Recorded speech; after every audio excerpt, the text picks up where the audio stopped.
Sup? Let me know when you guys can see me. If you can. If you can let me know when you can see me. I want to apologize for being late, but it wasn't necessarily totally my fault. A little bit, but not all of it. YouTube decided to not show the comments that people had left in the community post. YouTube decided not to show them, so I couldn't see what choices people had made. So I had to get in touch with a YouTube representative in order to be able to get the comments that people had put in for the fan request. So yeah, we ran an issue where we might not have been actually able to have done this live stream today had it not been for the fact that I had two computers stacked against each other. Sup, Jacob? How you doing? Anyways, with that complete sort of chit-chat out of the way, welcome. Welcome to SP Patrons Fan Request number 38. Today, we're going to be reviewing tracks that you guys have submitted either through Patreon or through the YouTube page. I understand it has been a while.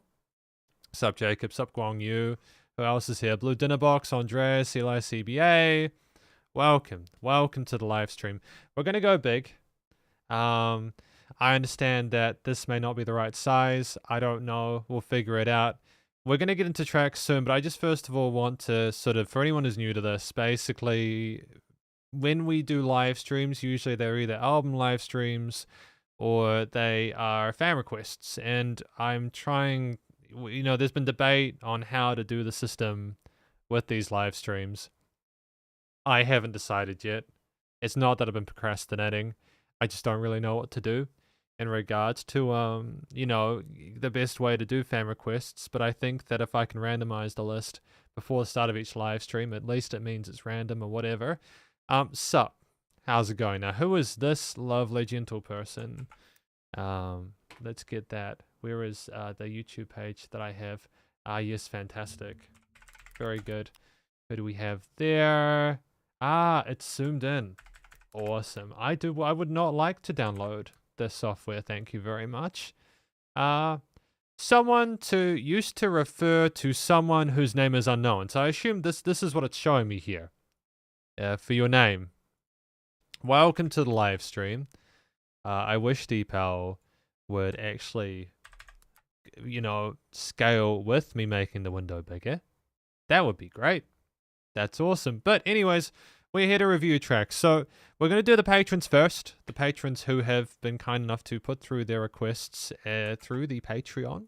If you're interested in getting monthly custom music reviews, you can go check out the link in the description for that. If not, that's obviously totally fine, because we do tracks for non-patrons as well. Just the regular shredders who go through the YouTube page and all that. That's cool. There's 8,800 of you guys now, so that's dope.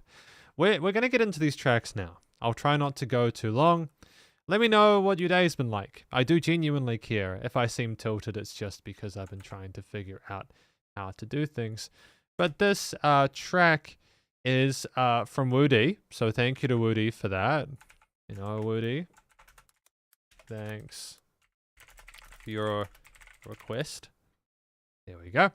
Gonna listen through this track from Don, from Ryokuo Shoku Shakai from start till finish. Here we think, alongside the rest. We have lyrics here, so that's good. So you guys have lyrics to listen along to. Here we are.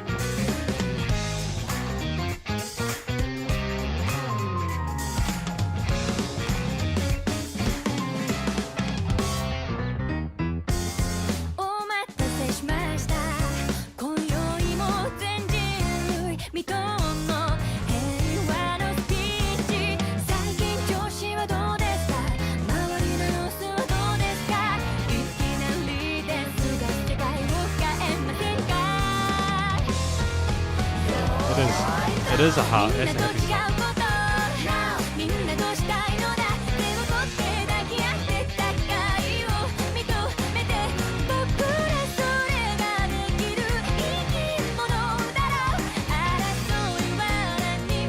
I'm sorry to hear that, Buddha Box. It sounds rough. Hopefully you feel better soon.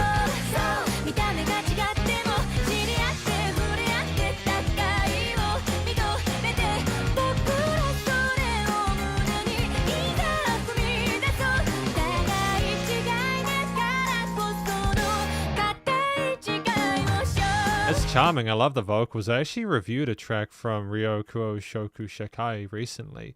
They're great musicians. I think there's one going up on the channel soon.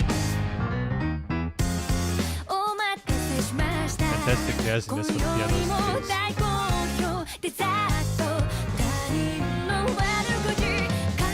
Add that to the list.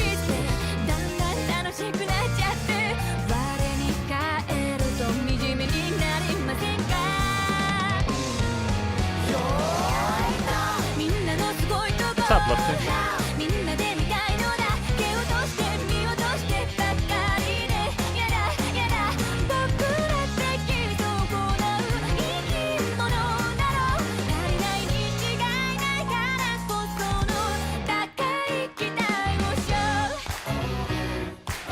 I like when they come down with the clapping, eh?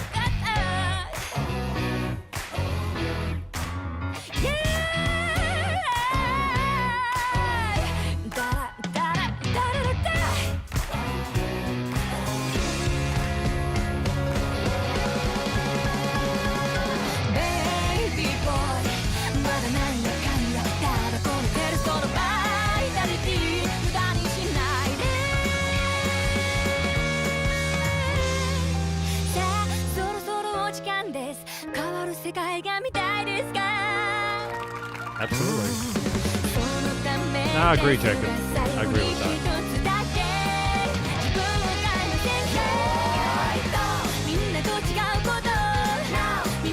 So energetic, isn't it?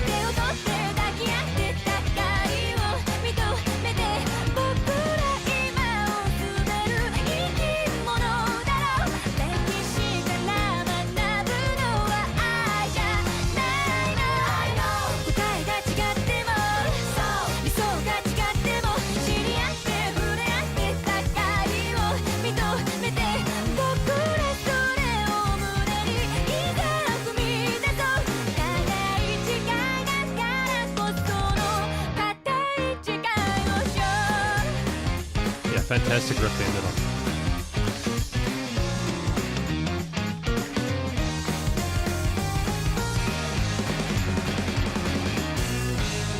So cheers to Woody for putting that song forward. I think what we can do differently for these live streams, these fan requests, that's not going to be too alien, I don't think, is to like, for me, there's like 3 things I liked about it. Just so that you guys know I actually am listening and paying attention to it. I thought the vocals were phenomenal, really charismatic. The bass lines were funky as hell, rolling along with those root notes as well as the other stuff going on within the chord harmonies and all that. It's very, and then the general tightness of the performance itself was fantastic. I've watched these guys play live. They have a fantastic chemistry and it's really invigorating. You never leave their tracks feeling like in a lesser mood. It's almost like their music exists to kind of bring you up. I have a lot of love and care for that. So thank you to Woody for their choice there for this very first fan request back.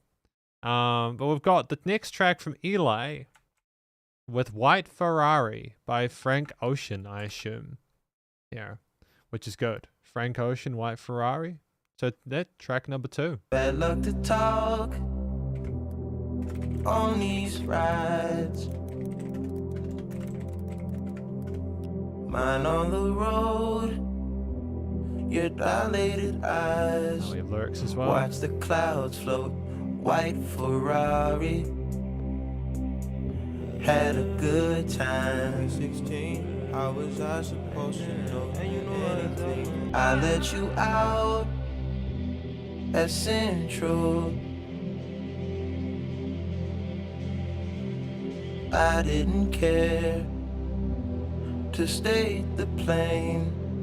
Kept my mouth closed. We're both so familiar.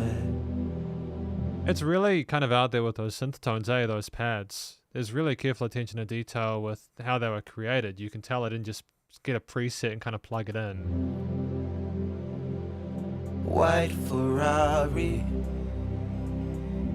stick by me, close by me. You will find, you will find. As this the slow ride.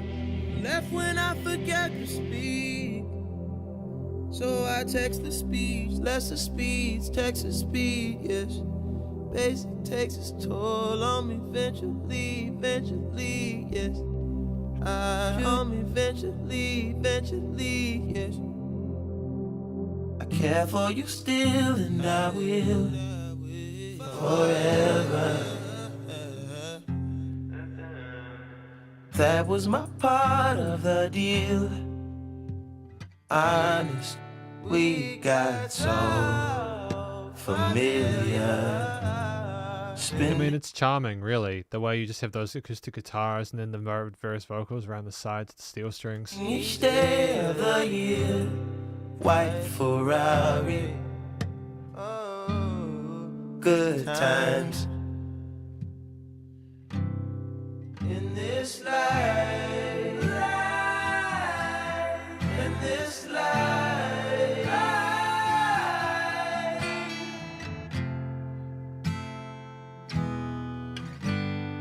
one too many years, some tattooed eyelids on a facelift. Mind over matter is magic. I do magic. If you think about it, you'll spend no time. I'm not a massive fan of how the vocals are overlapping, if I'm honest. It seems a little bit too busy for my tastes, but I can understand why some people might appreciate it.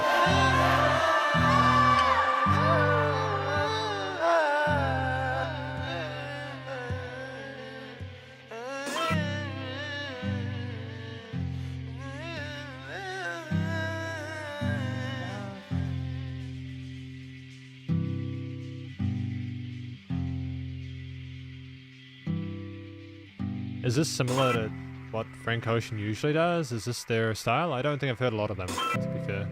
I'm sure we're taller in another dimension. You say we're small and not worth the mention.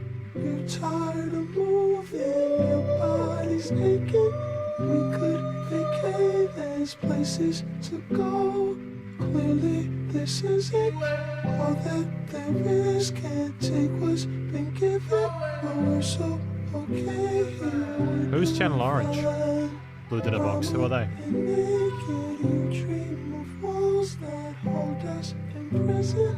It's just a skull, at least that's what they call it, and we're free to roam. So is this talking about the brain being the white Ferrari? Is that it? Is that what it is? I'm not sure. There's a lot going on here. I feel like I was paying attention and I was there for it. It was almost so introspective that I didn't necessarily comprehend it.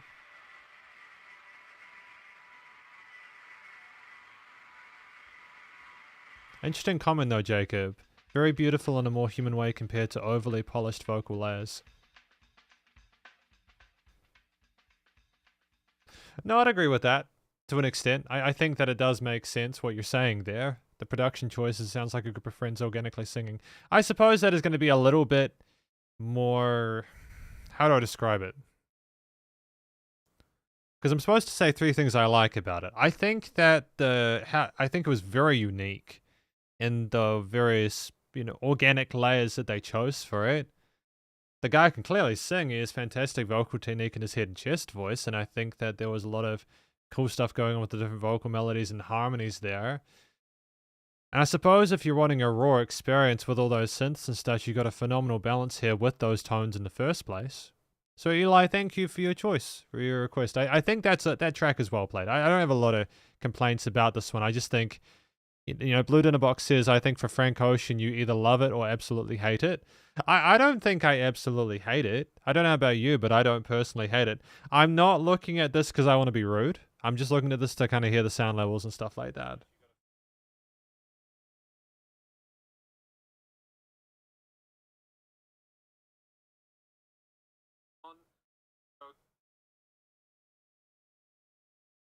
No, we might be good.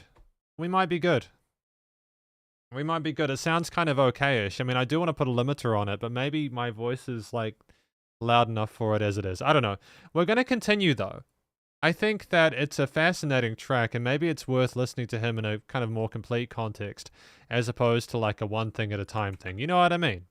Maybe you guys can help me figure that out. But anyways, we've got Andreas with their track Flower Face, Spiracle. How do you say spiracle? Is spiracle?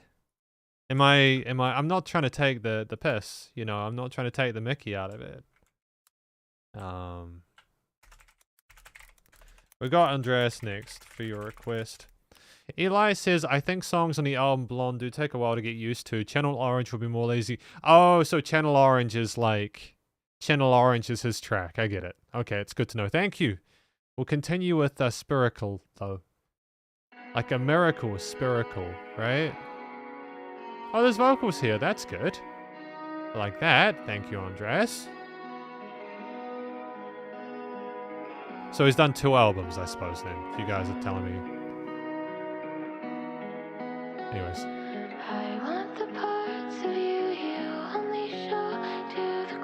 Great filtering on the vocals. Almost nostalgic. I want the parts of your hand grenade heart that beat slowly with anger and fear. I want the parts of you only show to the birds outside your bedroom window. I want the teeth that you lost as a child that you hide in a box under your pillow. I want your quiet, your screaming and thrashing, the salt on your lips and the hands that God gave you. And I want your violence, your silent sedation, your moon eyes, your telescope, morbid fixation. She's an incredible lyricist, isn't she? You know, the word choices there. How much they, you know, get stuck into your feels. I want your pyro, your born-again virgin, your hands on my insides, your fingertips crawling in. I want your Jesus, your suicide mission, your lips on the microphone, soft disposition. And I want your parties, the shark in your water, the scrapes on your knees and the blood that spills over. And I want your zeros, your polluted marrow, the sweat on your palms and your surveillance shadow. I want your secrets, your clementine fields, the ropes that you climb up, the parts that won't heal. I want your safe word, your passive resistance, the sickness you foster, your favorite addictions. And I want your nightmares, the ghost in your doorway, your paralyzed sleep and your...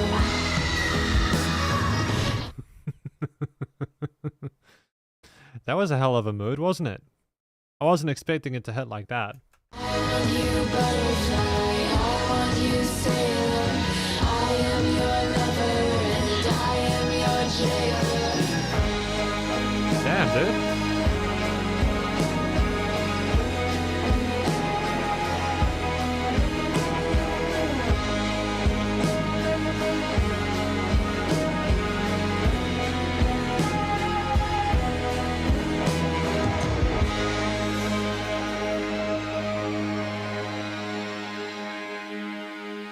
I mean, like, obviously there's more to it than just the vocals and then also the drums. I mean, I think that the strings were fantastic with the way they fluctuated and really rose the emotional depth of it. The guitar lines with the triplet arpeggios, it had an almost like a waltz-like sort of scenario here, was dreamlike and almost very almost erotic in a way. And just how things were compressed in the stereo side of things, like the mixing and mastering, was great. It was great. It almost sounded claustrophobic, like the I'm your lover and I'm your jailer. It's great. Again, I'd expect nothing less from what I've heard from Andreas in the past. Typically, we find some really fascinating tunes, you know, and I'm always kind of blown away by the stuff that Andreas finds. Not that I don't appreciate your other picks, you know, Shredders, but some of the stuff is just really out of the water. It's also been nice to have a bit more hip-hop recently. As in, that's not something that we really had at all, you know. Yeah, Andreas, absolutely, the lyrics are so powerful. And Jacob, yep, the songs today are quite chill. And I think the build was very subtle, but it was nonetheless very, very effective. So thank you, Andreas, for that choice, genuinely. By the way, I have realized that I have not put the correct effects chain on my vocals for this, so if my voice is sounding really scuffed, yeah, it's not on purpose. Put it that way. It's just one of those days. But anyways, we're going to continue after Andreas's really solid pick. We got Adagio by Lara Fabian from RC. Here we go.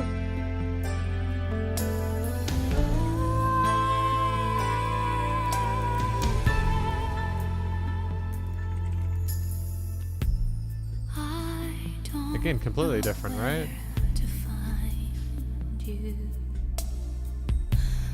I don't know how to reach you. I hear your voice in the wind. I feel you under my skin. Kind of reminds me of the Dimash music I've been listening to recently.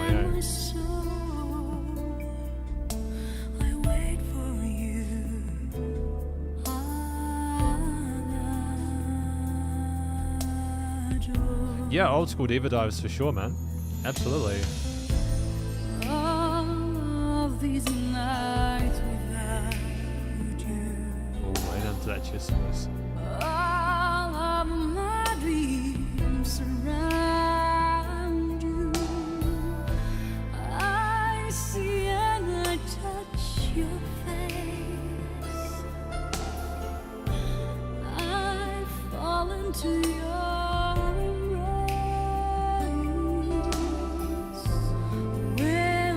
time is right, I know you'll be in my arms. I close my eyes and I find a way. I love the fact that we had that extra little bit of spark and that pep in the tank there to really lift that, you know? We already showed our vocal proficiency here, but we're just kind of trying to bring it even more forward, you know? No need for to pray. I've walked so far, I fought so hard, nothing more to explain. I know all that remains is a piano that plays. It's great that the piano come into that point. If you know where to find me,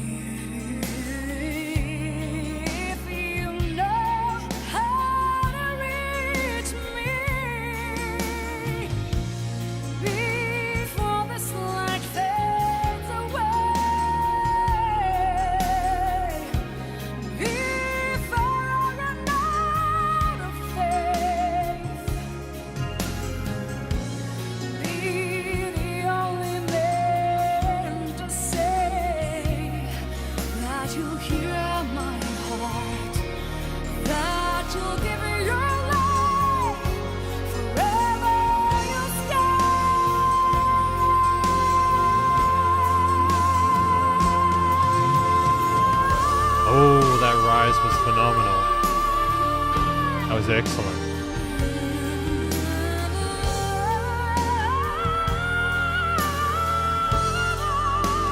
The power though, right?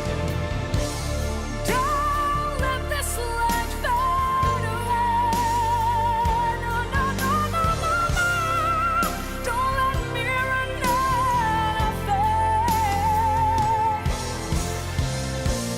Be the only man to say that you believe. Make me believe you won't let go. She's stunning. What a performance though, right? A little bit of vocal pride there as well to give you the chills, right? Excellent. And the flamenco guitar to finish off.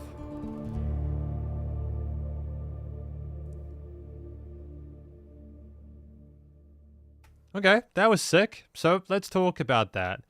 There are three things. Three things I liked about that one. One, obviously the vocal technique was phenomenal. Lara has an insane control over her voice. Two, it wasn't that we could sing. It was also that we sang in a way where it really just illustrated the power of gradual development through one instrument, which is the focal point the entire way. We didn't really belt it until the very end, or we did in the halfway point, but we really started to show off in that last half.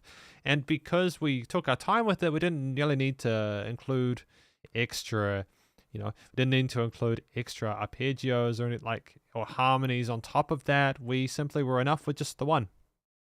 And then finally, number three, I think that the rest of the arrangement with the guitars, the steel strings alongside the bass, drums, keys, etc., were just so powerful there for that format.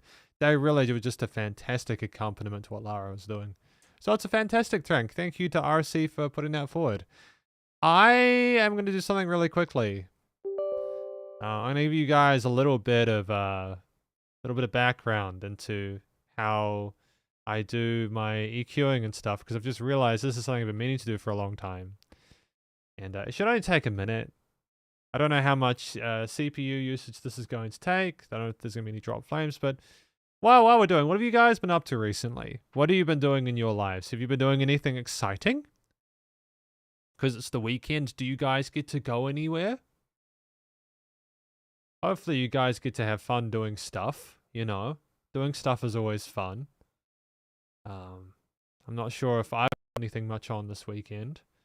But if I do, I assume it'll be positive. Okay, so I've got, you guys can see it, right? Oh, well, that's fine. I've got to change a few things anyway. So just talk to me whilst you do it. Okay? So, we've got nothing for that. Nope, that's fine. So we turn that off. Yep. And then we've got 2 and 136. Cool. Your sister-in-law got married and your 7-year-old boy was a ring bearer. And how was that for them? That sounds fantastic, dude. I bet you would have been so proud. 258. 368. Then 554. And then 792. There we go. And then, oh, hang on. That was not an either. Okay, so that's good. That's the first one done. And then how we do that? You got home from watching Oppenheimer? LC, how was Oppenheimer? How was Oppenheimer? Like, genuinely, I am interested to know how Oppenheimer was. Because I've heard good things about it. Then again, not a lot of good things. So if you can let me know how Oppenheimer was, that'd be great. My voice should be sounding less garbage as we go along, by the way. We are making good progress on that front. And then 2.59. Man, my old EQ settings used to be an absolute shit show, dude. They were a mess. Wow. And then we've got nothing in for those. That's fine.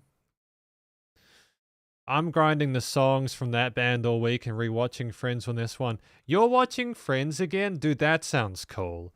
Who is your favorite character in Friends, Blue Dinner Box? I would like to know. My favorite one is Joey because he's the comedy relief, right? Actually, I don't like I don't like Ross though. I think Ross is a bit of a prick, if I'm honest. Eli says, my opinion, I like Barbie better, LMAO. Actually, Mission Impossible even more. Okay. Mission Impossible. See, Mission Impossible doesn't talk. What is the guy's name? I know I'm better as a Scientologist, right?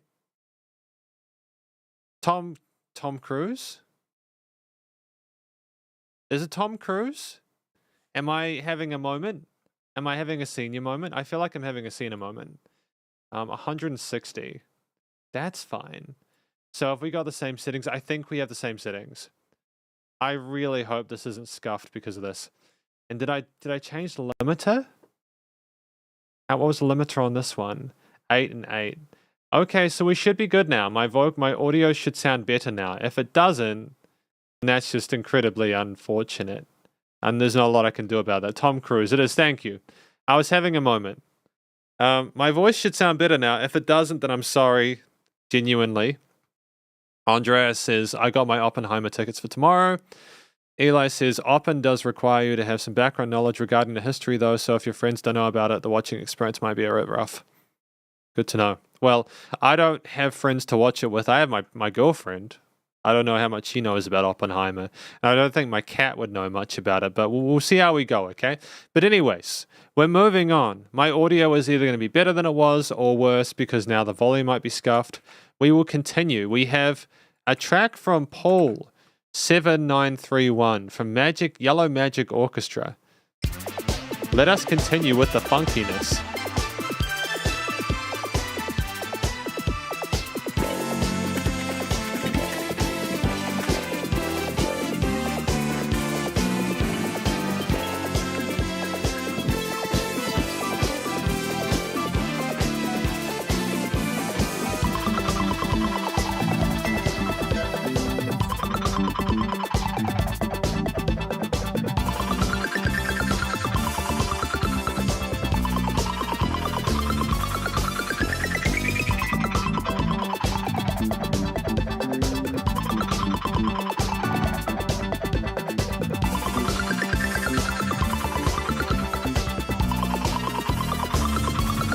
Are things working for you guys? It is working again. Why do I have that? Oh, my computer just had a moment. What's happening now? Is it working still? It is working still. It won't let me comment. It won't let me comment. I don't know why it won't let me comment. Pop out chat. Yeah, are we good now? Can I comment again? Or is it going to not allow me? Oh my goodness. It's really scuffed, man.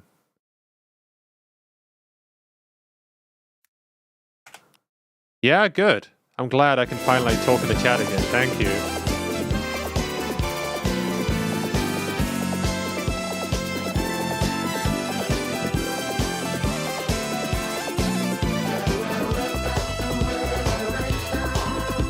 I feel bad because I wasn't really paying attention to this. Man, it's really starting to...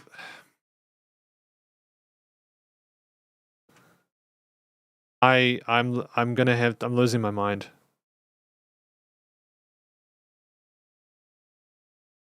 Is it still good?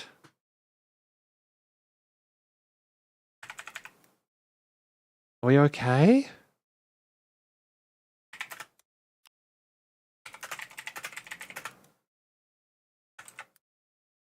Cool, thank you.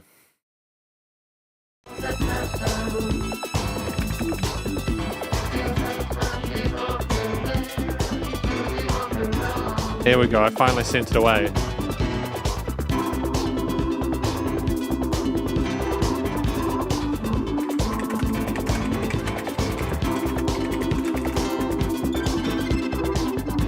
Yeah, I don't know what was happening there with the chat.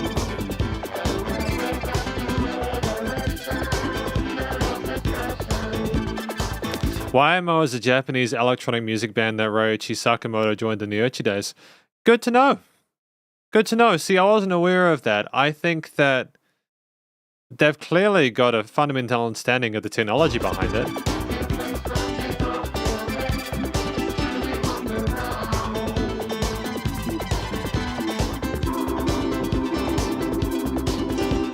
Thank you, Paul, for recommending it.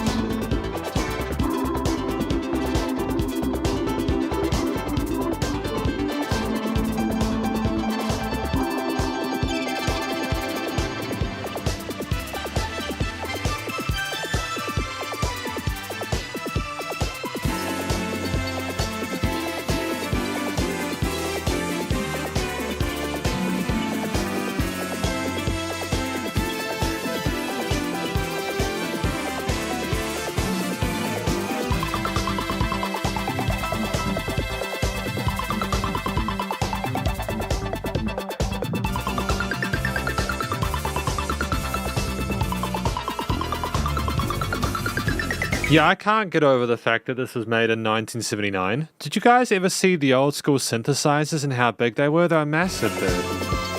It was wild.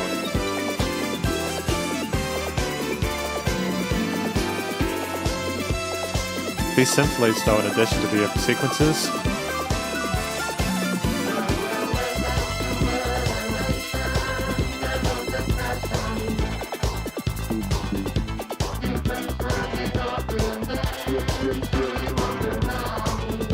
Are the vocal synths as well?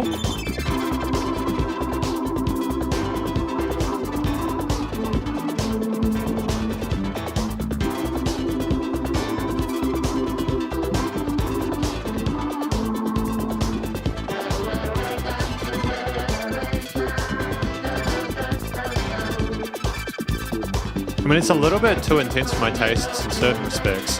The fluttering is kind of overwhelming. But I dig the creativity there, man.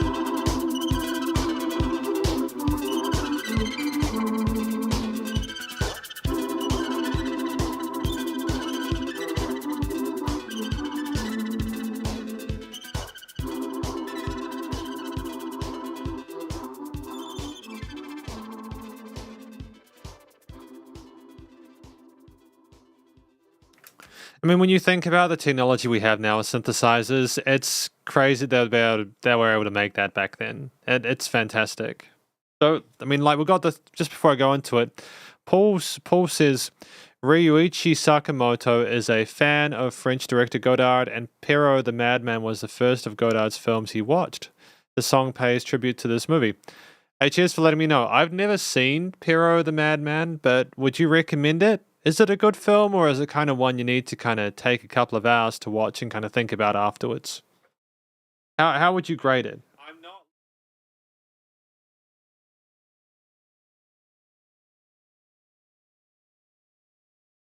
Where's the talking? Are the vocals? Actually, that's pretty good. The vocals seem like they're pretty well balanced with it. I like that. This is serendipitous. I'm stoked that things are reasonably well controlled. Good. But yeah, thank you, Paul, for that. Sorry, the three things I liked about it. One, the attention to detail with the different synths and the creativity with the use of technology at that point. Two, what I liked about it is the fact that while there were some really fascinating sort of surreal tones in it, it still sounded musical and you had a clear understanding of where the song was, where you were headed, etc. And three, the fact that there was absolutely no filler in that track, and even though they probably could have gone away with like a simple motif and kind of riffing and developing on that, they had several different sections there with different instruments there. It's fantastic. You can't understand the movie, it's too abstract. Good to know. Then that may be the case for me too. But I'm glad that the music inspired what we're listening to today. So that's awesome. By the way, for anyone that is unaware, we have ourselves the SP Patron fan request playlist. If I actually get rid of the logo here, the fan request playlist features all of the tracks I think that we have reviewed as of this point in time. If there are ones that we haven't, please let me know. I may have missed a couple. I think I missed Adagio there. Hi, Alvin. How are you doing? Welcome to the live stream. I hope you're doing well too. Luckily for us, the choices within this live stream are random, so there is no need to necessarily be here at the start unless you're concerned that your one might get chosen first. I will put this in here just so that I can add it to the playlist, but there's around 560 songs now within it. Or 561, should I say. So if you're looking for new music to check out, feel free to go check out the playlist here. There is a link in the description if you are curious. But thank you very much to Paul for that choice there. We have Dinner Hay next. That was Yellow Magic Orchestra. We now have Dinner Hay with Bialy Stocks. That is because I've got my camera here, my DSLR camera here, so I can't see the title. It's I Don't Have a Pen by Bialy Stocks. Let us continue, though. Hopefully you guys are finding some new music you like. That is the aim. At the very least, it's good to listen to your music.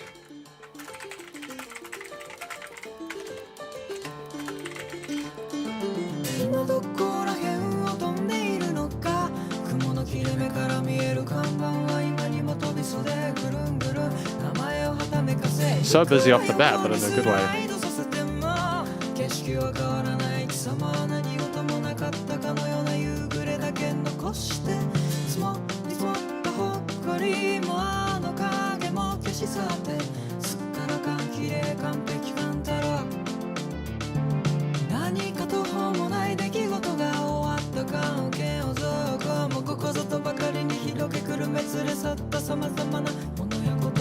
This is a band that I've been sleeping on a little bit, and I'm glad that Dinahe has been showing me some music from them recently because they're fantastic. If you're looking for a new artist, check these guys out.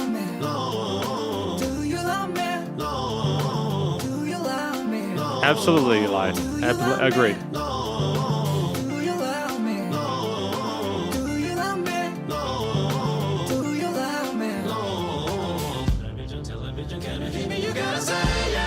Fantastic backing vocals with the industrial hip-hop drums there.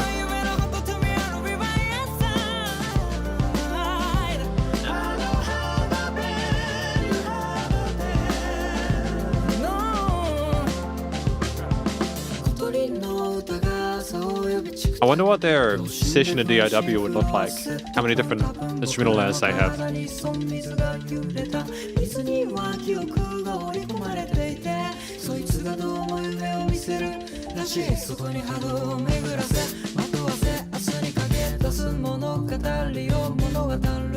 It just seems like fun to play on the drums, to be honest.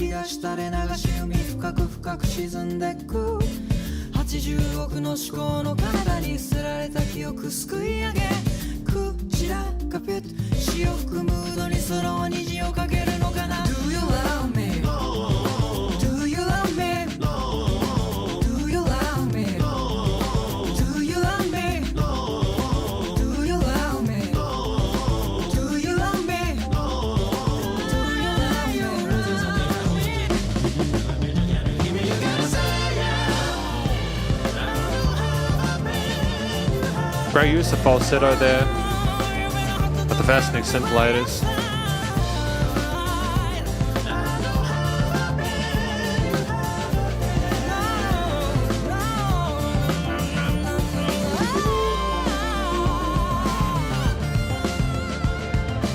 Guitar solo time as well to cap it off.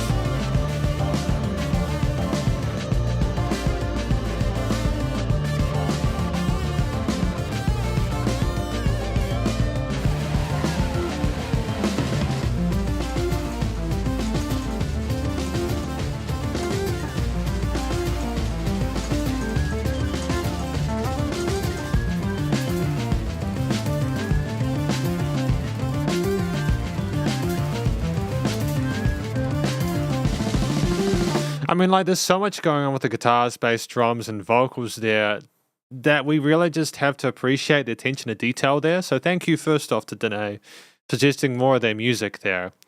Apparently, they have many live versions of their songs on their YouTube channel, very worth checking out. It's good to know. I think that it's something, one thing I like is that apparently they can play it both in studio and live, and that's so important. I don't think you guys are aware of the percentage of musicians nowadays who release music who only intend to play in their bedrooms. There's not a lot of musicians that I review, for instance, who are considering doing live gigs anytime soon because it seems like too much for them, you know? And that's a shame. Hang on. Oh, where did it go? There was a hidden whistle. Where is the hidden whistle? I want to hear the whistle. I heard the whistle. There was a whistle there. I nearly missed the whistle, but then we didn't miss the whistle. I love the fact that they can play live as well as in the studio. Two, I think the varieties with the different vocal styles as well as the charisma and personality behind the performance there was invigorating and charismatic. And three, the other thing I appreciated is the fact that they had some funky as hell bass lines that riffed well on top of the 8th and 16th note drum grooves with plenty of variation there. And the general instrumental performance was actually really, really well considered and very mature. It's great. It's great stuff. Well done. Well done to them. Thank you, Dinahe. I don't have a pen by Bialy Stocks, but we've got Jacob Good now. If I can get to Jacob Good's pick. because apparently I can't. Apparently I can't. But we've made it here. A Love Before Time, Yo-Yo Ma. Yo-Yo Ma. Ah, there we go. I'm assuming it's this one. I could be wrong. Please let me know if this is not the correct one. Alvin K says, nice flow, good Vocaloid. I feel you there. And Eli CBA says, because it actually takes skill. It does take skill to play live. As someone who's played live before, it does. Because you can't play the wrong notes or else everyone will know. Let us continue.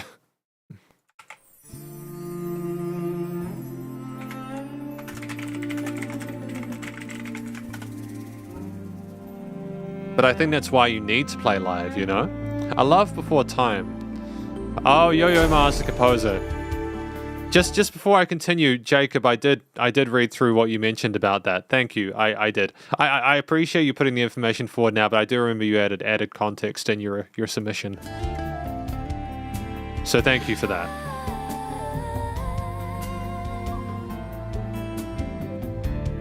The woodwinds are gorgeous in this, aren't they?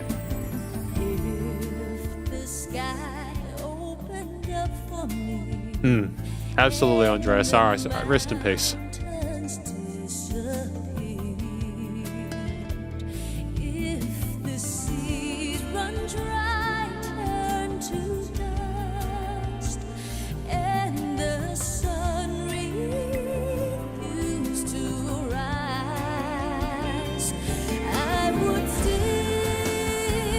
Fantastic technique.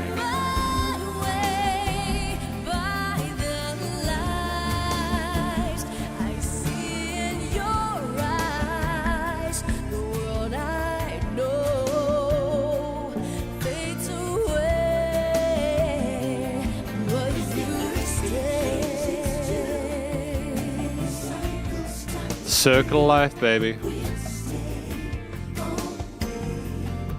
In the love that we have shared before time.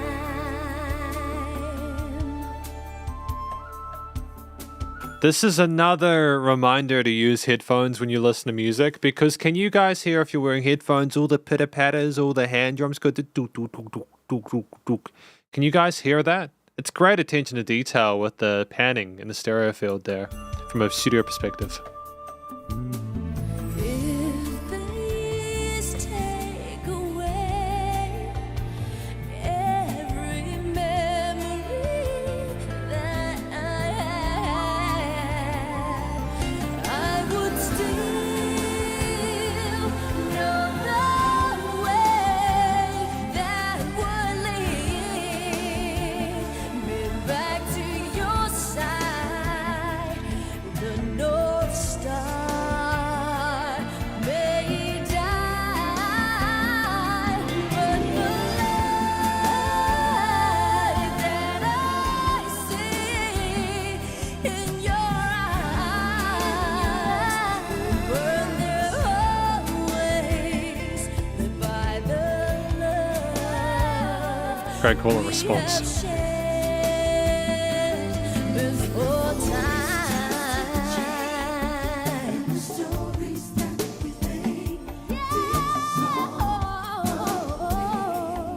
One shining light will still remain.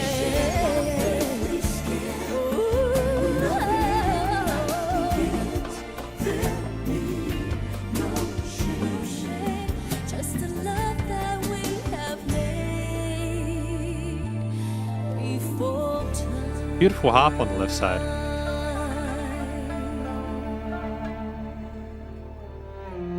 I think you can kind of tell when it's been made for cinematic release because of the sound design. It's not just writing a song and performing it, it's also the way it's presented.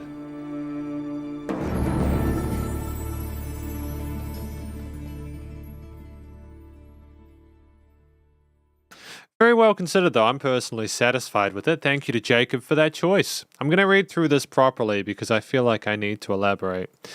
Yo-Yo Ma is the composer. Coco Lee sang both the Chinese and English renditions. Coco Lee was the first ever person of Chinese descent who performed at the Oscars, performing this exact song for Ang Lee's Crouching Tiger, Hidden Dragon, R.I.P. to a Beautiful Soul. It is a shame. It is a shame for sure that they passed away. I'm grateful that we have their music as a legacy, you know? Definitely smashed the performance there with that. So 3 things I like. 1, the vocals were fantastic. 2, the story, the poetry within it, you know, the shining light will still remain when we shed our earthly skin, and when our real life begins, there'll be no shame, just the love that we have made before time. It's very interesting to read the story of that. It's like a story within a story, you know, providing added context to the main whilst giving itself its own personal identity. I think finally, again, as I mentioned, one of the other highlights for me was just, again, the sound design there, how things were placed in the stereo field. It sounds very mature and well considered and professional grade when you have things not necessarily static but constant movement there. It's sort of like you're in the middle of the track. You can imagine it's got a dimension, that extra bit of added dimensionality to it, if that makes sense. I don't necessarily have a super amount of other in-depth feedback to it, primarily because my brain it mirrors the love story within the movie. That makes sense, Jacob. So thank you for the added context. It's been an extremely long time since I watched the movie, so I have forgotten it, but I appreciate you guys letting me know these things so that I am up to date and up to speed with the conditions. But you see, after Jacob's piece, we have the final patron video for today. It is from an act named Moon Band. This, of course, being submitted by Alan Sun.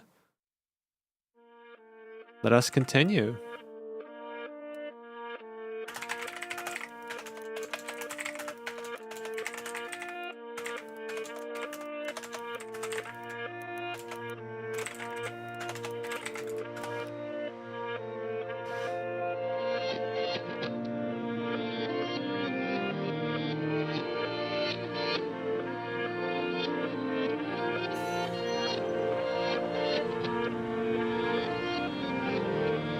I love the sound of the waves crashing over you, you know? Those reverse takes are kind of airy sounding. You too, Alan. Welcome to the live stream, dude. We got to your song.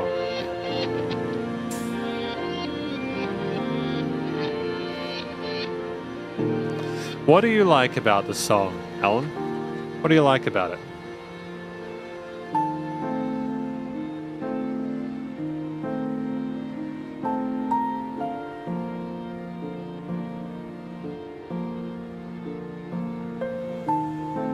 Oh.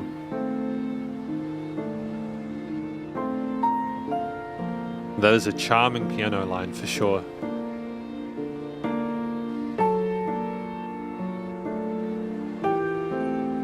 A little bit of tension there, that's good.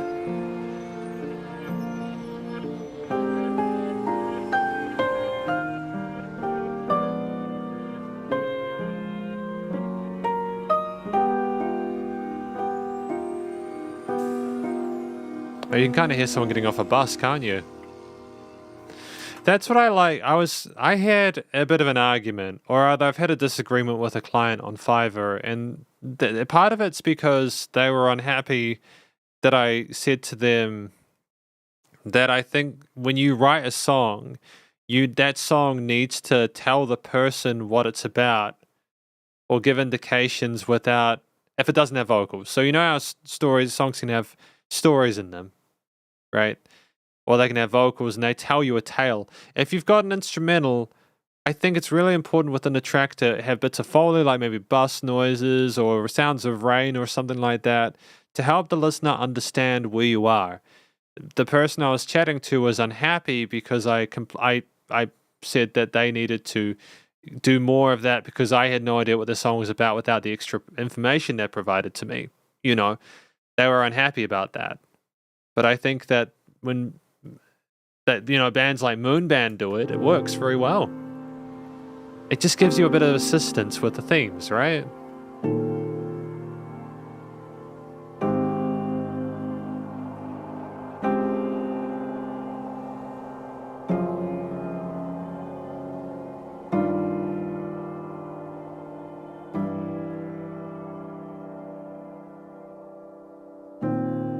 I mean, it's nice and short, very peaceful, with a really somber sounding piano, the keys there. It's unusual. Yeah, Alan, what do you like about this track? Because if I was to list 3 things I liked about it, I liked how short it was. Not because I think it needed to be short because I didn't enjoy it. I did enjoy my time with the track.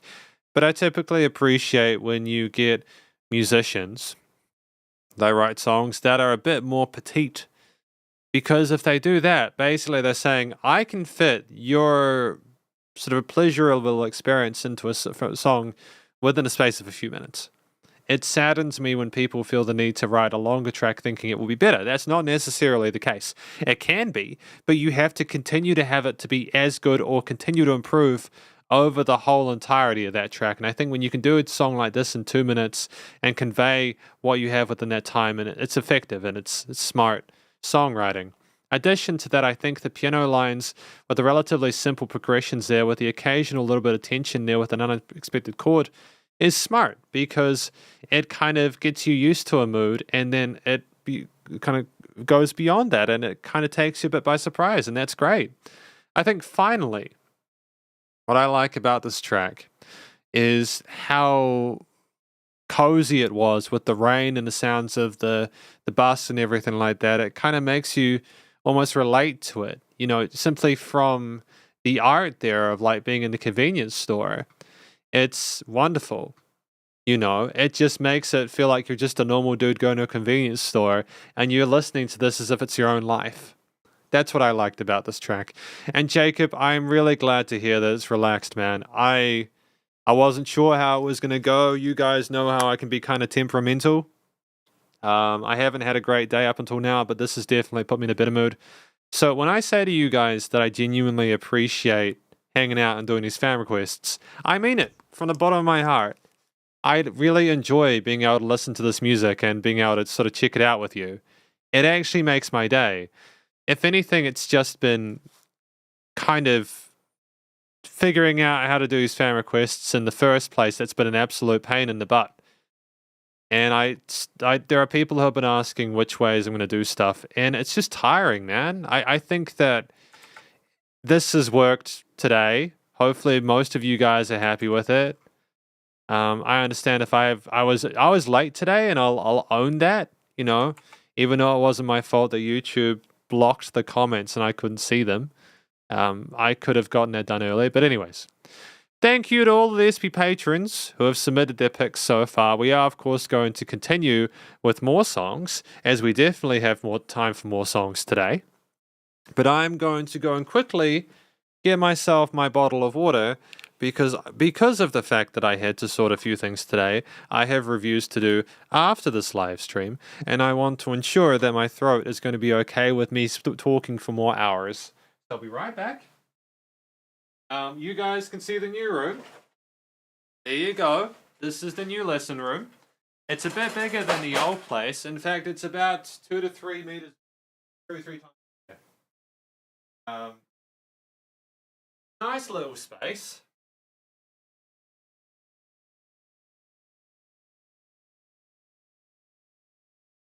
You see there's like drum kits and a big old couch and stuff like that.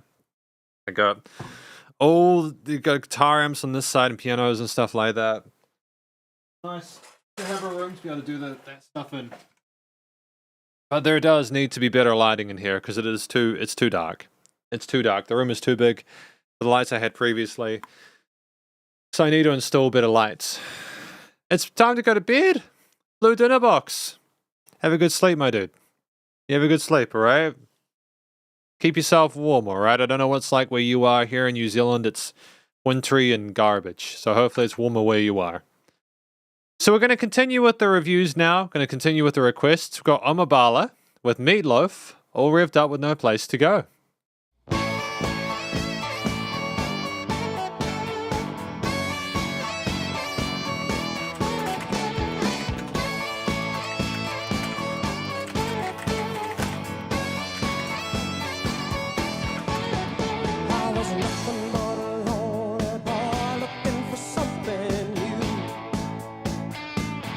Never really listened to Meatloaf much, but I get the feeling that they're worth checking out.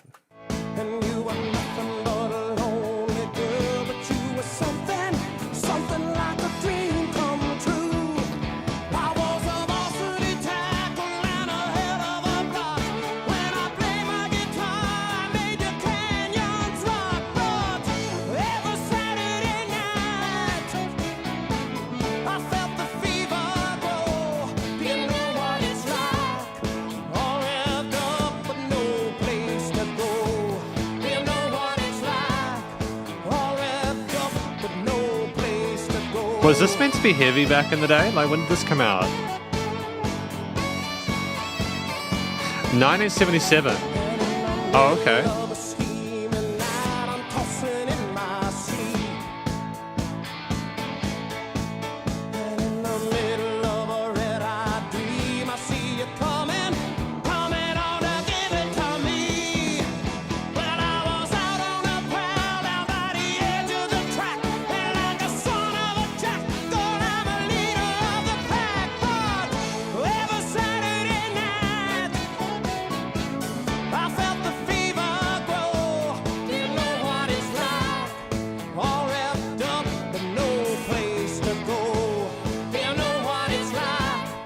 I kind of like how raw those overdubs are on the sides. And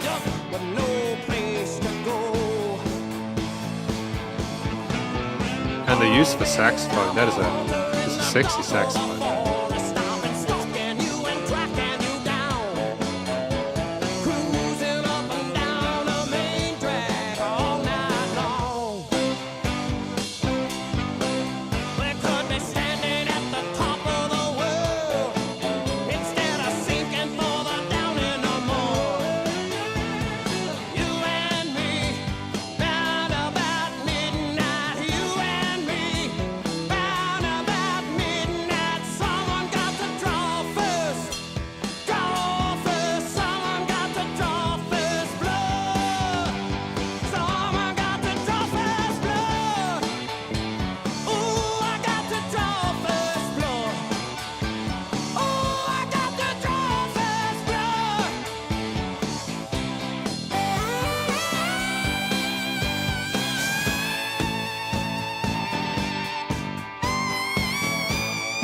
What does Amabala like about this track?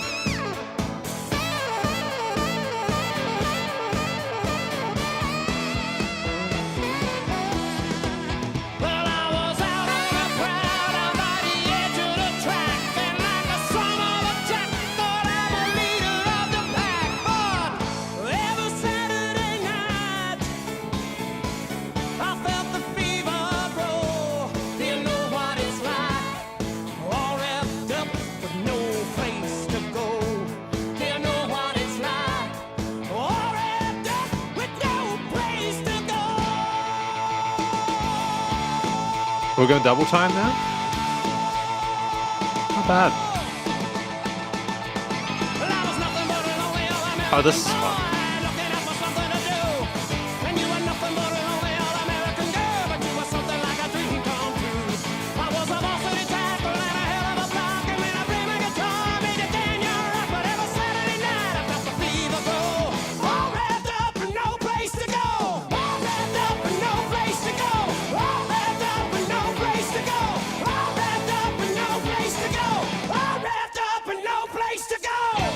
Okay, that's a good track. I'm not necessarily a massive fan of Meatloaf. I think that I like the personality behind it. Oh, okay. I like the personality behind it because he seems like he's really passionate about what he's singing about. He's clearly got good hidden chest voice. His vocal technique is fine, but it's just the passion and the personality behind it that I think that really sells it. Hang on. Okay, so this is another fun thing. So you guys know how green screens? You got what you do. Is you got to keep an eye on it. Because what will happen is, if you don't keep an eye on it, little things will poke out. Little bits will poke out on the sides. Yeah, there we go. Boom. The personality was there for sure. The combination of elements with like the guitar, bass, and drums, and keys, and the saxophone were great. They were fun. You know?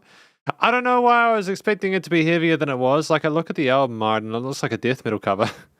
You know, songs by Jim Steinman, Bad Out of Hell. Was like what was the deal with Meatloaf? Was the branding meant to be like is it meant to be like a branch or a bridge between like the ballads of that time and metal? Was that the kind of compromise they were trying to make there? What were they trying to do? I think that for like the late 70s, the tone of the instruments was great. And I think I understand. I think that when they kind of double timed it at the end of the interlude, it was fantastic. So that was fun. It's a good track. I'm just trying to sort of place who Meatloaf was and what they were doing. We got Katanagi. Thanks again to Omabala for the previous track. We got Katanagi with the David Bowie, Aladdin Sane.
Watch that man, oh honey, watch that man.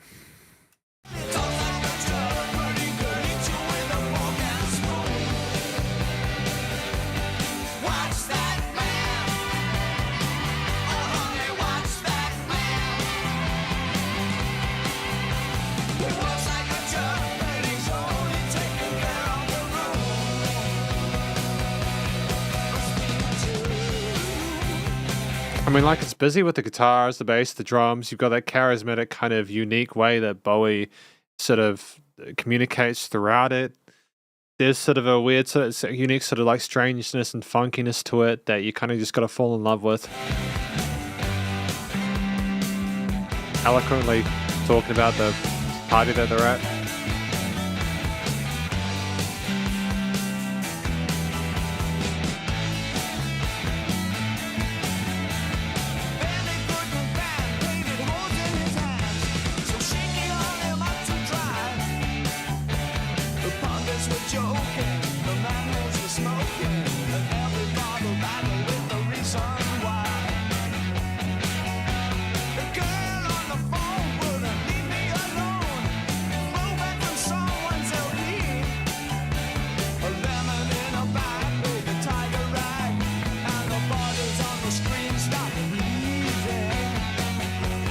Hang on, the girl on the phone wouldn't leave me alone. A throwback from someone's LP. A lemon in a bag played a tiger rag. What is he talking about there? What is specifically this track about?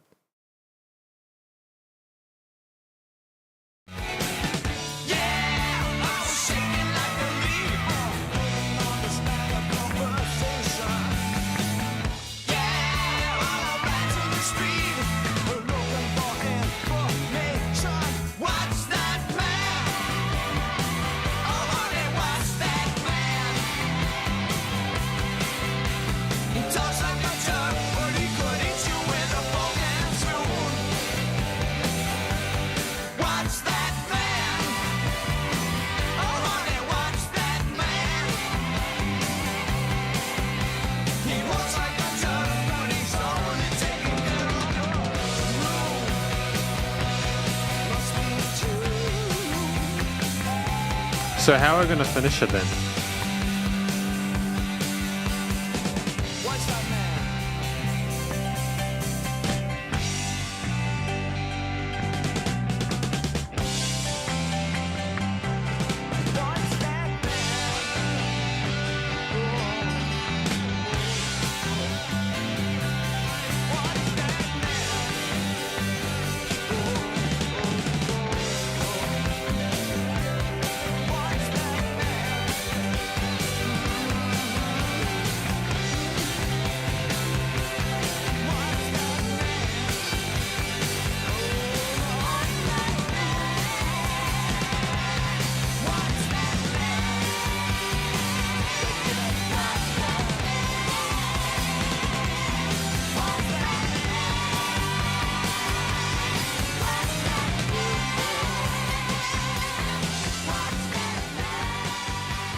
Fantasy, yeah, sure, you can. That's fine. If you can just put that in the chat, we'll be good to go, dude. We'll be good to go.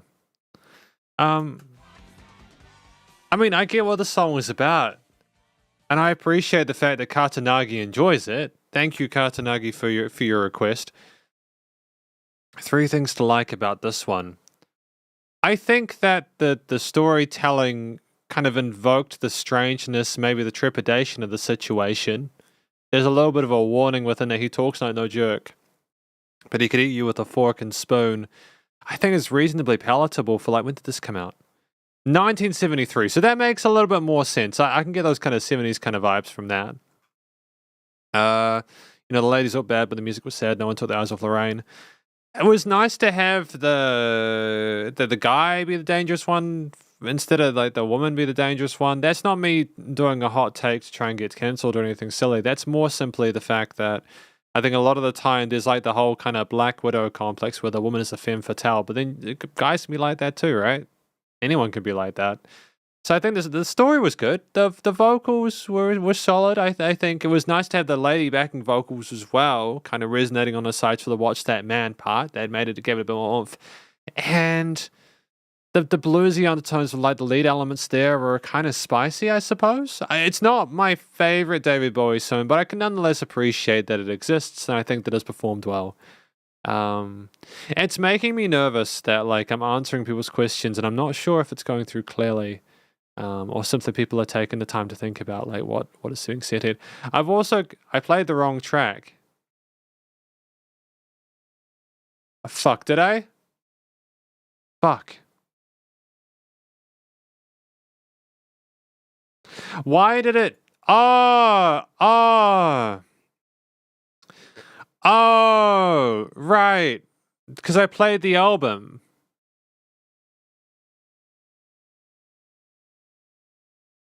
Well, there we go. That'll teach me. So that's it. We're gonna listen to Aladdin Sane. It's okay, guys. It's alright. It's okay. I understand the frustration. That'll teach me for not checking.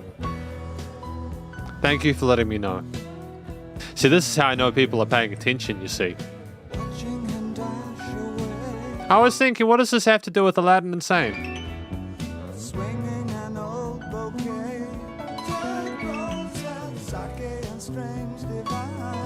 Luckily, I actually think I prefer this one.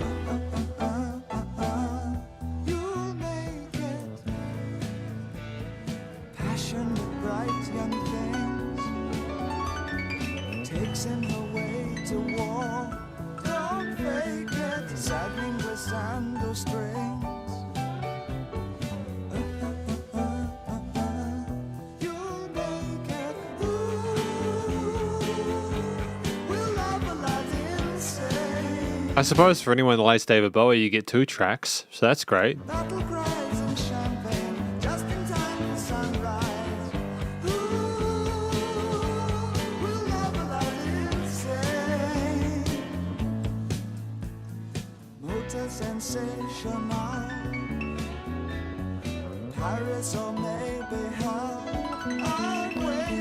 Pianos are gorgeous though.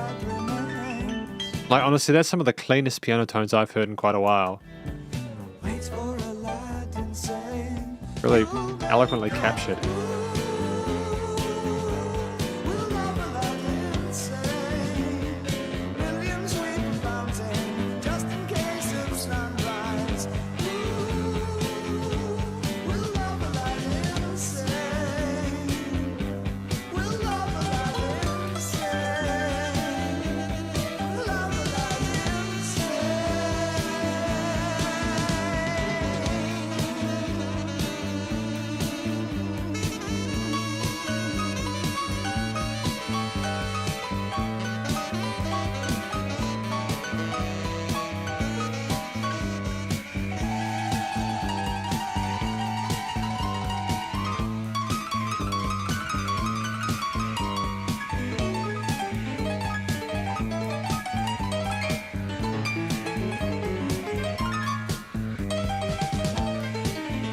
Me too, Paul. I also like David Bowie. I prefer this track to the other one. I think it's a little bit more chaotic.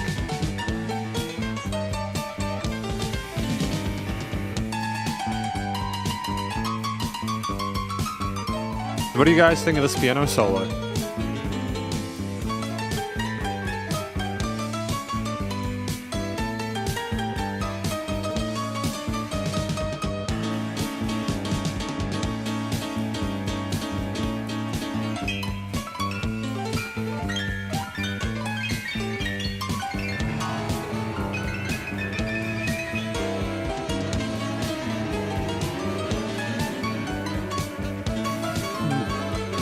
Just the absolute audacity to just riff for like 2 minutes with this completely, like, what is happening with this track? I adore the courage to perform stuff like this in the middle of like the second track of an album. It's so free.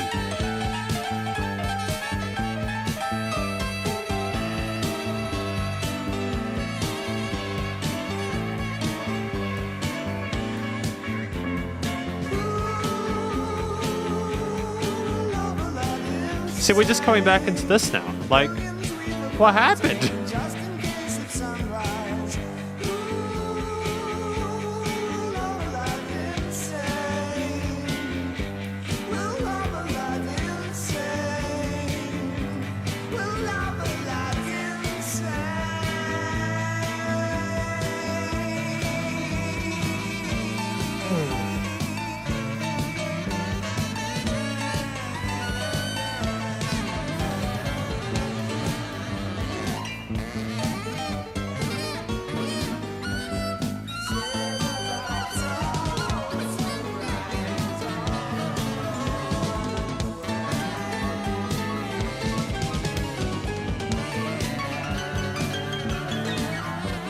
We do have to stop at the 5-minute mark though, just so you know.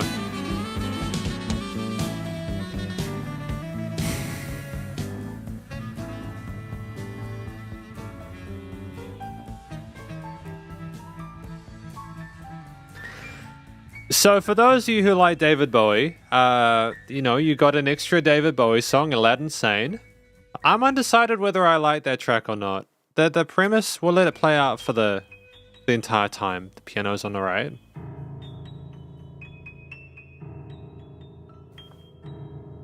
No, I three things I liked about it. One, okay, I'll do that now just while I remember. Keep on rotting in the free world. There we go. Cool. Done it. Thank you, Fancy, for that. Three things I liked about it. The first thing that I liked about this track is that it was just so creatively free. We obviously didn't feel the need to coalesce to what was expected of a lot of the sort of ballads within the pop stuff at the time. Bowie was just on another level. We just clearly wanted to go for the avant-garde angle, and I think it served us well, especially with the rock infusions there. Two, the saxophone was almost a neutralizing equilibrium for the craziness going on in the right hand of the keys. You know, it tried to temper it out. It just couldn't. Eventually, it just left there with just the keys on the right kind of tapping away on their own, with the lefts coming in to kind of slam it down. Three, I think that the quirkiness of the vocal melodies, as well as Who Will Love Aladdin Sane, it kind of sounded like a little bit of insanity there, so I you know, it makes sense with the craziness of the piano lines and all that. It stylistically, lyrically, there's a connection between these different elements. I liked the way it was made. Is it my favorite track? Probably not, but I can appreciate the effort put in. So thank you to Katanagi for that when we eventually got to the right track. We have Leon Chan now with Danny Chan. With this track here, with Brian Choi Hin Luk and Chen Chi Hong. Let us continue.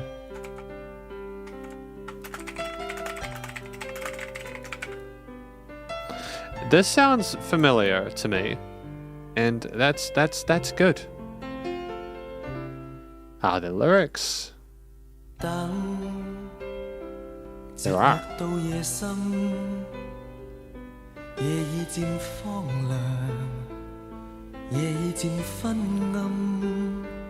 莫道你在選擇人，人亦能選擇你，公平，原沒半點偏心。 I've just realized something important. Can you guys see that little flashy thing there? That is informing you that my camera's battery is going low. Because that is the final arbiter. The arbiter of the madness. That is today's live stream. So watch. As I magically, either it will work or it won't. And watch as I magically disappear. And then reappear. As I change batteries in my computer, and I hope like hell that things stay the same. They may not. That would be a fun part. Oh, it looks okay. It doesn't look like a complete mess. That was actually relatively painless. I'm stoked. I'm infatuated with the concept that this rest of this live stream could go well. Who knows? Honestly. We will continue though with this track. I feel disrespectful for pausing halfway, but the little red flashy thing scared me. 慢慢向着心裏滲，何必抱怨？曾令醉心是誰人？自願吻別心上人。 糊塗換來一生淚印，何故明是痛苦傷心，還含着笑裝開心。Oh, that was a hell of an oomph to the bass there, though. Oh my goodness. 還可吻，目睹他遠去，他的腳印，心中永印。 Well, that almost sounds a little bit too overcompressed.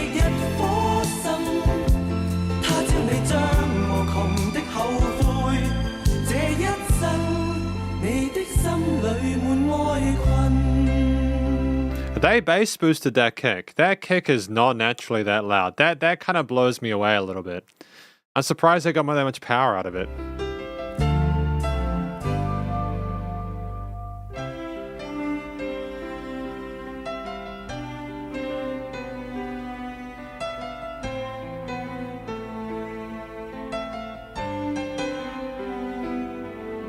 I mean, everything else with the string section, the orchestra.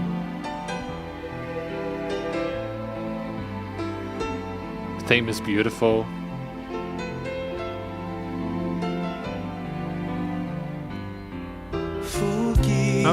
Oh, it's palatable.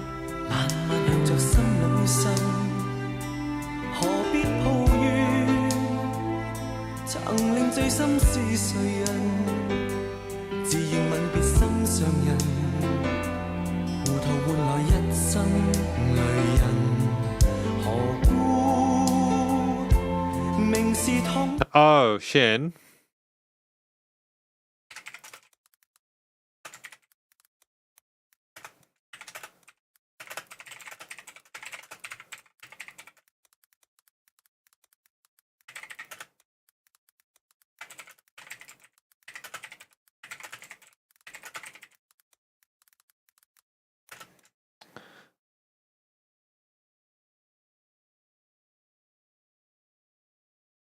Hang on. Where's the emoji? I can't find it. Man, come on. I just want to like make sure this is done well.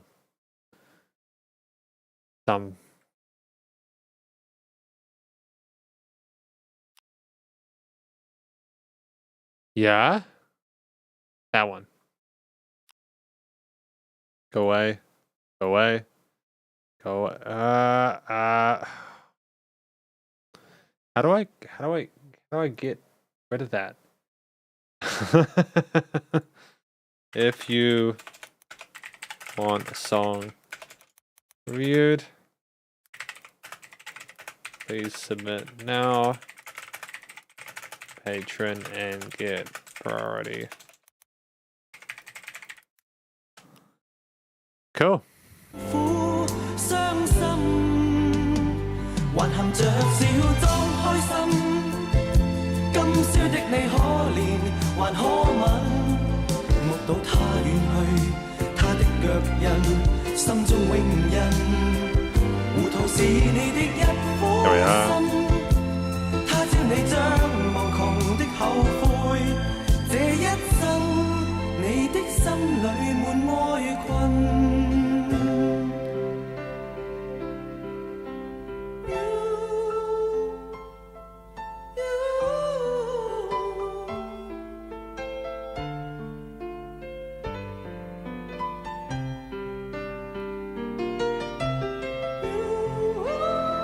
How great use the head voice there. The falsetto's gorgeous, man.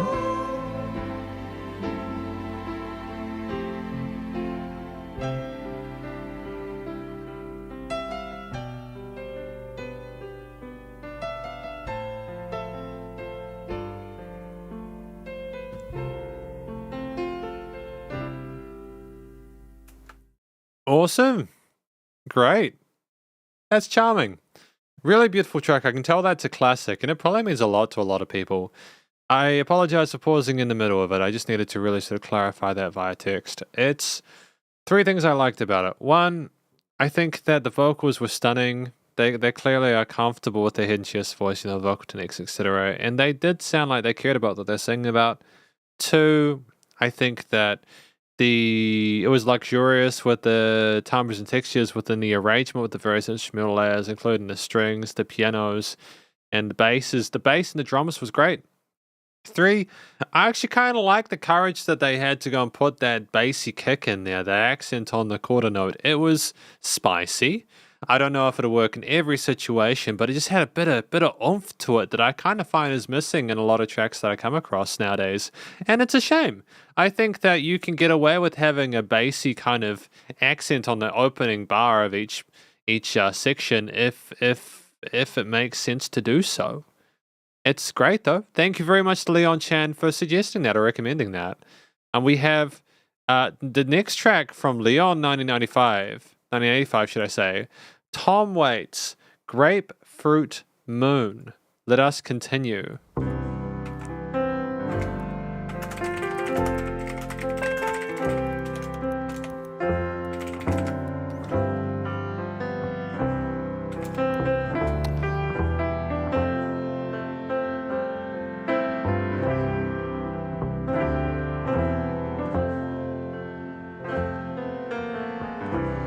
Grapefruit moon, one star shining down on me. We've listened to this before, haven't we? Heard that tune, now I'm pining, honey, can't you see? He's got a distinctive voice, doesn't he? 'Cause every time I hear that melody, something breaks inside. And the grapefruit moon, one star shining, can't turn back the tide.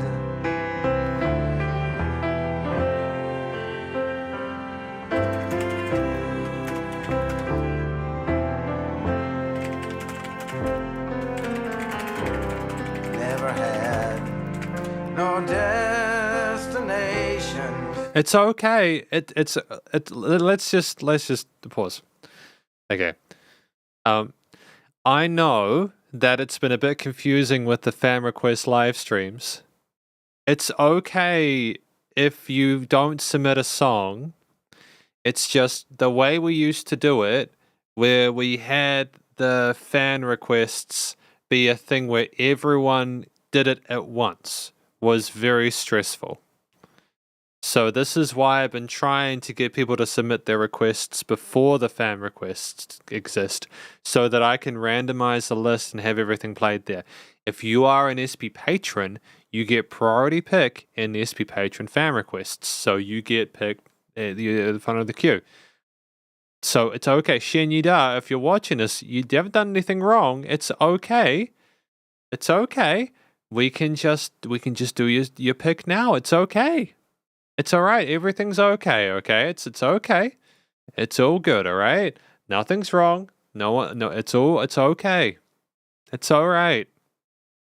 Okay, once you have a song, I wish that it's okay. It's all right. It's been a time, hasn't it? It's been a day. No, that's okay. Could not get across. Yeah, I hope that's coming across okay. You became my inspiration. Oh, but what a cost. And every time I hear that melody, something breaks inside. The grapefruit moon, one star shining, is more than I can hide. And the grapefruit moon, one star shining, is more than I can hide. What is the grapefruit moon? What is that symbolizing? Is it the melody of something, a song that reminds him of something? Is it the shining star that he can no longer rely on?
It's great to have a solo section like this in the middle to help you really kind of think about what's come before it.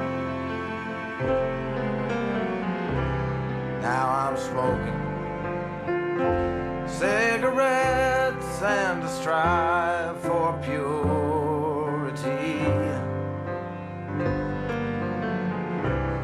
And I slip just like the stars into obscurity.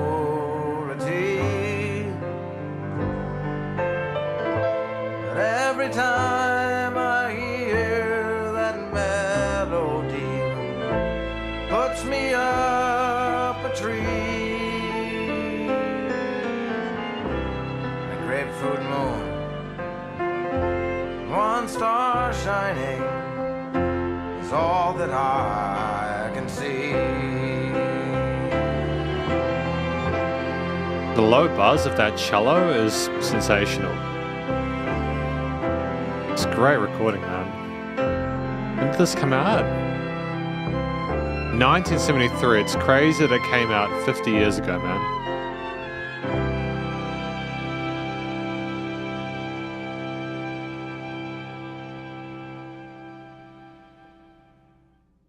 Man, that sounds like an absolute classic. Tom Waits. We've had a few from him before. I'm assuming that was... Okay, so you might be wondering, why am I not using your traditional names, like the ones that are on this? Part of the reason I'm not showing your names is because I couldn't get access to it. Like, I couldn't get access... How do I explain it? I can't explain it. It doesn't matter. It's redundant. Thank you, Shinyida. There we go.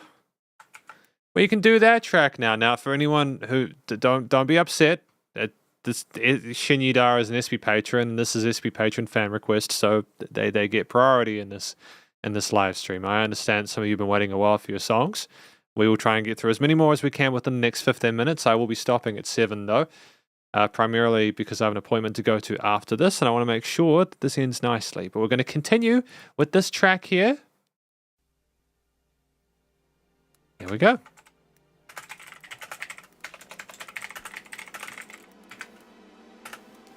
Oh, yeah?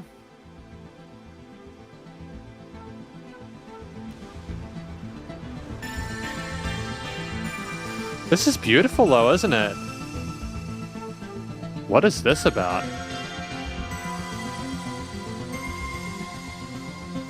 The synths are gorgeous, though. Oh, I forgot to do... Hang on. No, I forgot to do the Grapefruit Moon. I forgot to do the 3 things I liked about the Grapefruit Moon. Okay. Forgot to do that. We'll continue with this afterwards. The Grapefruit Moon.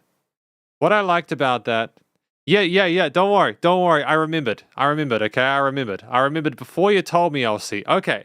The 3 things I liked about Grapefruit Moon as Forest. 1, I like Tom Waits' unique voice. He's got a great, easily identifiable timbre to it that makes it very distinctive, and it's very pleasurable and seems very sincere. That's the first thing I liked about it. The second thing that I liked about Grapefruit Moon was how warm and caring and soothing the string section was with the various other instruments in the arrangement. I was very supportive and sympathetic of the situation that Tom Waits was going through.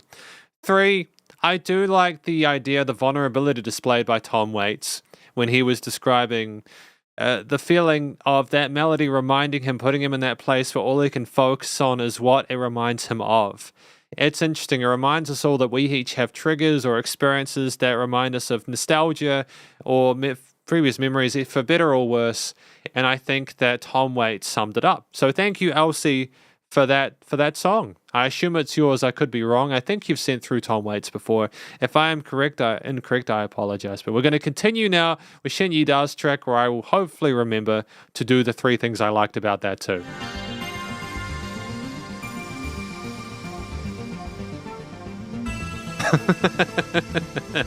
All you can do is laugh, right? You know?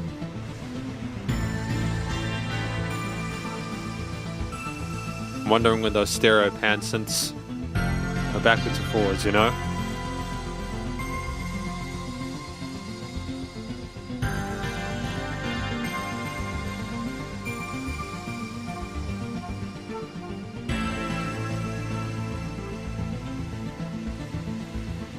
The flanging. It's not your song. No. Who is Lion 1985? Man, like, you see this, right? You guys see this list down here. What? YouTube just... Yeah, it's... Don't even get me started. I'm not upset. A good mood. It's just...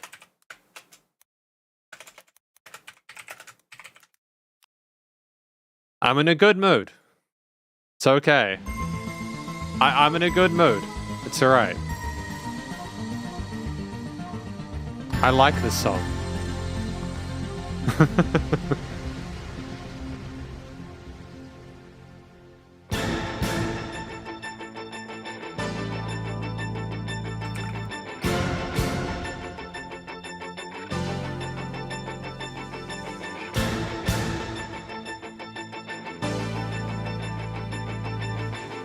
I like the fact that we're getting these guitars picking up, though. That's kind of dope.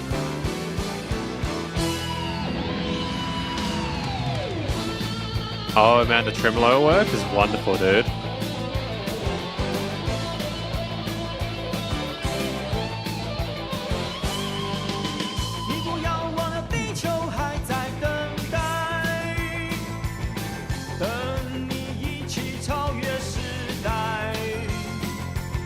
Gotta love that power metal, right?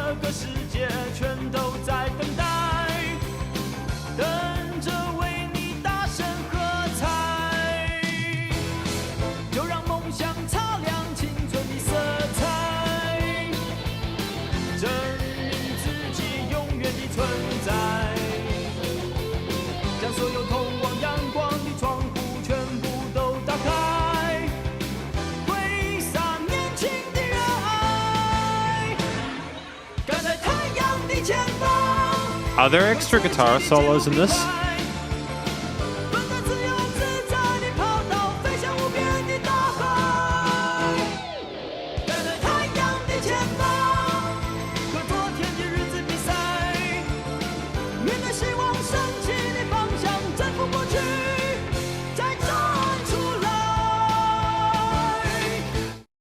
Apparently, Shin Yida is saying the band's vocalist Yao Keijie is the runner-up of the Yamaha Hottest Music competition. It wouldn't surprise me. They're a fantastic singer. Thank you for sharing that information. I appreciate it. That's cool. Didn't know that, eh? Ah, more of the solos, dude. More of the solos.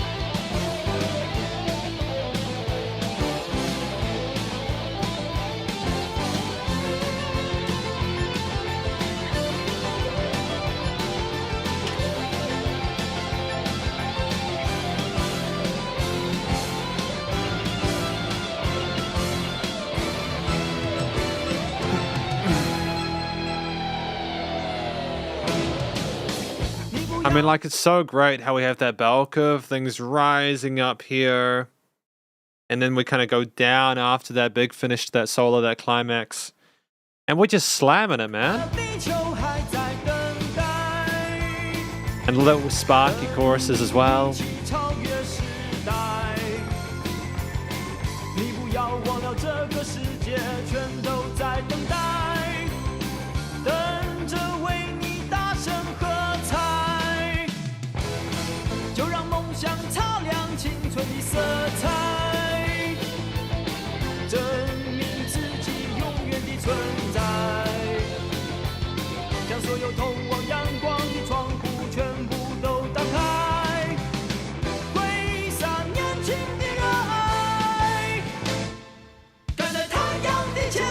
Oh, they're double tracking the vocals there. So that's the point of that.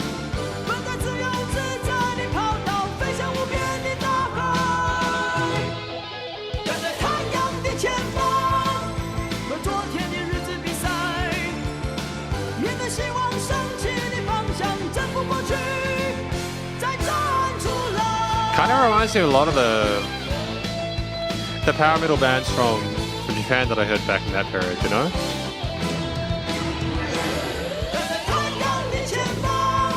And that's the 5 minutes. That is the 5 minutes that we had for this track, as it is 5 minutes per song during the fan request live strings.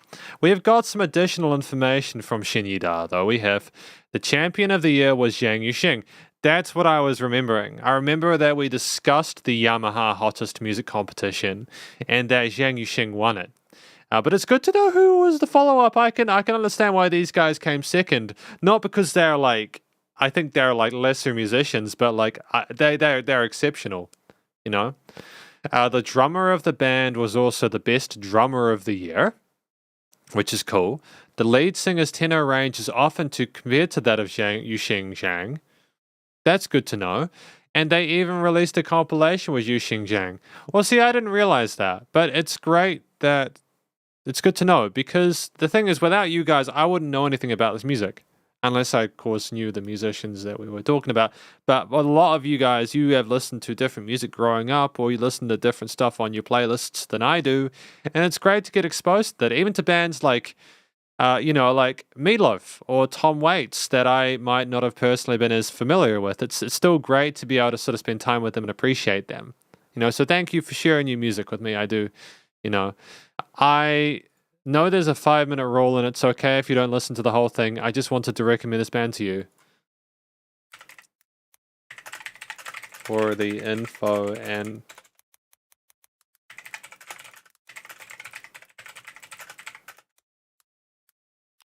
Thank you for the information and for recommending it. I had a good time with it, alright? And with that done, with Shin Yida's pick, with that sorted, we have Keep On Rotting in the Free World, who I assume is from Fantasy, because I have no idea. Because we just don't know. Because you can see the list I have here. YouTube scuffed it, man. I couldn't access my picks. But let's continue. Hang on. And I gotta pick 3 things from this one. Okay, 3 things I liked about this track. 3 things I liked about this track. The first thing I liked about the track, that we had the previous track from Zhang Yuxing. I loved the guitar solos that we had in this track from Zhang Yuxing. No, not from Zhang Yuxing. Who is this? Who is this band? Who are they? Where is Deepal? Deepal. Who is this band? Orient Express.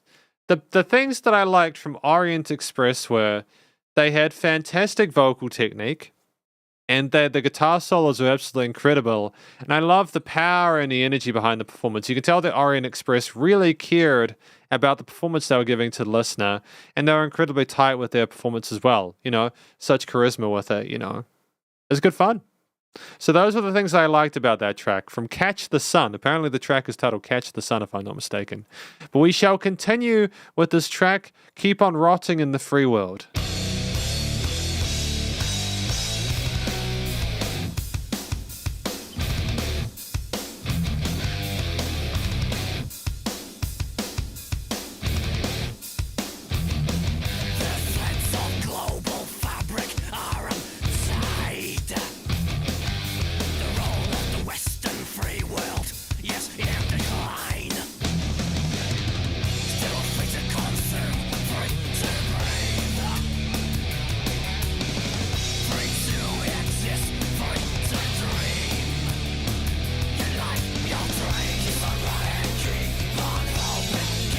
I mean, it's heavy with the vocal fry, the guitars, the drums.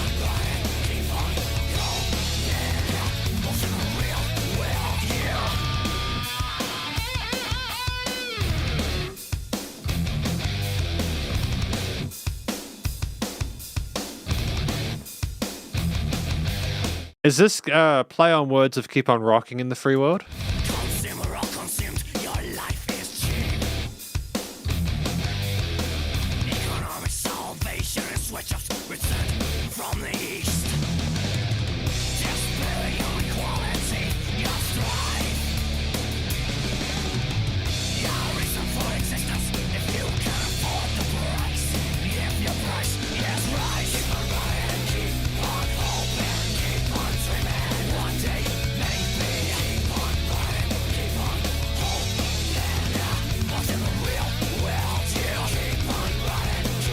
Kind of reminds me a little bit of In Flames.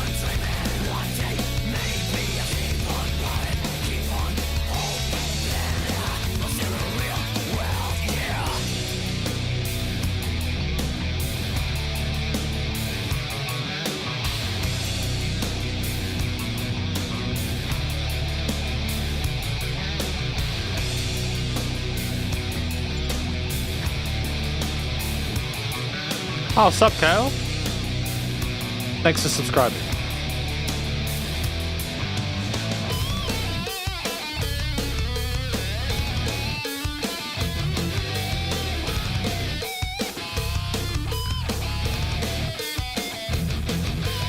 There's some, like, I hate to say it, and this is potentially going to irritate the person that submitted it. I do like some of the more contemporary compositional elements we have in here. Like, we have verses, we have choruses, we have guitar solos, etc. We're not trying to be too edgy for the sake of being too edgy.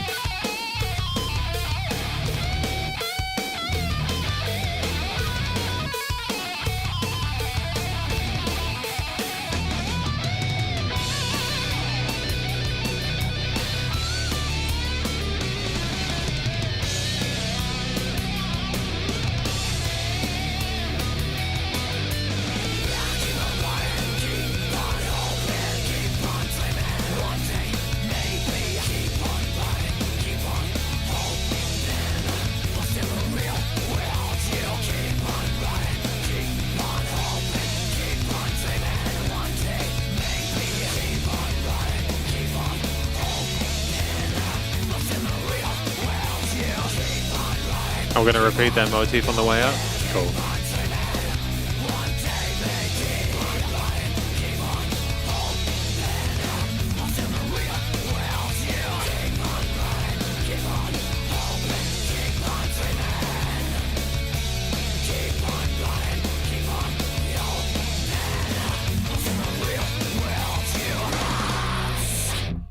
Okay, so let's talk about this track, the final track that we'll be playing today. But before I do that, we've got Shen Yida says, the collaboration between Jack Yao and Yu Xing Zhang is not here, only YouTube has that collaboration song. Well, I'm glad that we have it on YouTube. It's good to know. I'm glad that YouTube has something unique.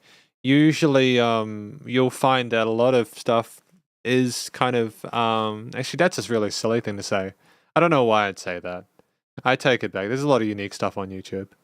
Let's talk about Keep On Rotting in the Free World, though. 3 things I liked about it just before we finish for today. The first is I liked how visceral the vocal fry was on the vocals. I think the guy had a great sort of like presence in the mix because of how kind of almost grotesque it was. You know, how grotesque it was with like the idea of rotting in the free world, keep on hoping, keep on dreaming, etc., as if we're all here just to basically exist and then die. I think the vocal style makes a lot of sense there. The second thing I liked about this is how tight the performance was between the guitarist, bass, and drums. Very melodic with those guitar riffs, which contrasted well with how throaty the vocals were with the fry there. And the drum grooves as well had a sort of a catchiness to them in the weird way. And I kind of like the idea, finally, of the keep on rotting in the field. I like the statement we're making there, as if we need to sort of remind ourselves that, you know, the hoping and dreaming only gets us so far, and that we actually need to try and do more with it than simply just exist. We need to kind of implement ourselves towards a better future than what we have now. That might not have necessarily been the way they wanted it to come across, but that's the way that I've interpreted it, and it's the way I'm going to hold there in my heart. But anyways, look, before we finish, I thought you were exhausted when I saw the video posted yesterday. How's your health? I know moving is always frustrating.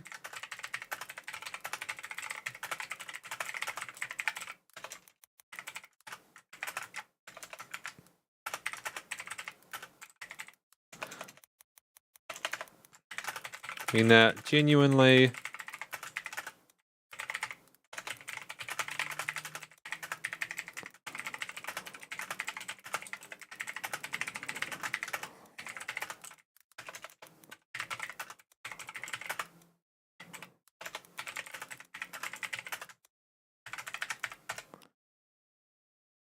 Okay. Yeah, I do feel better, but look, enough about me. I know that this live stream has been one of the most scuffed that I've had in quite a while.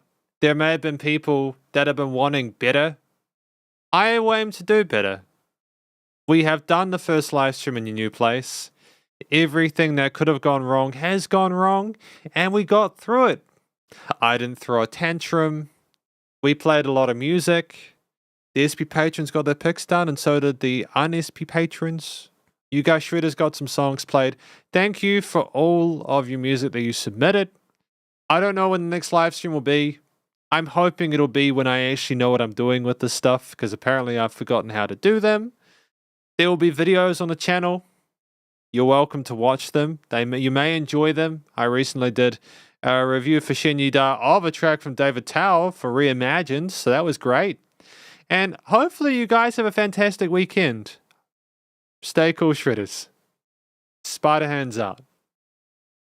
3, 2,